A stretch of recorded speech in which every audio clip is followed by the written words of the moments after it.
السلام علیکم دوستو، کیا حال ہے؟ امید کرتا ہوں کہ سب دوست خیریت سے ہوں گے۔ ندیم وائس چینل میں خوش آمدید۔ دو شخص آپس میں شریک تھے، ان کے پاس 8,000 اشرفیاں جمع ہو گئی۔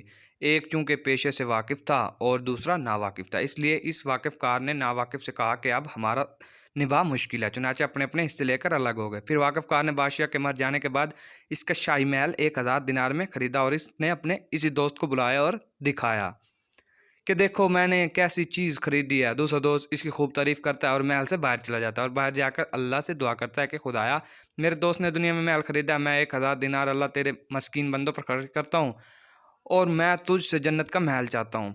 پھر اس دنیا دار نے ایک زمانے کے بعد 1,000 دینار خرچ کر کے اپنا نکاح کر لیا۔ دعوت میں اپنے اس پرانے شریک کو بھی بلایا اور بتایا کہ میں نے اس عورت سے شادی کیا۔ اس نے اس کی بھی خوب تعریف کی اور باہر آ کر اللہ کے راہ میں 1,000 دینار خرچ کرنے کا فیصلہ کیا اور اللہ سے کہا کہ مجھے اس کے بدلے میں جنت میں حوریں عطا کرنا۔ پھر کچھ مدت کے بعد اس دنیا دار نے 2,000 دینار کے 2 باغ خریدے اور پھر اس اپنے پرانے شریک کو بلایا اور کہا دیکھ لو کیسے ہیں۔ اس نے ان کی بھی خوب تعریف کی اور 2,000 دینار اللہ کی راہ میں خرچ کر کے کہا کہ اللہ پاک مجھے جنت میں 2 باغ عطا کرنا۔ پھر جب وہ فوت ہو گئے تو صدقہ کرنے والے جنت کے محل پہنچ گیا، وہاں اس کو حسین و حور بھی ملی اور 2 باغ بھی، اور دوسرے کے بارے میں اس نے دریافت کیا تو فرشتوں نے فرمایا کہ وہ دوزخ میں ہے۔ مزید ویڈیو کے لیے میرے چینل کو سبسکرائب کریں۔ ویڈیو مکمل دیکھنے کے لیے شکریہ۔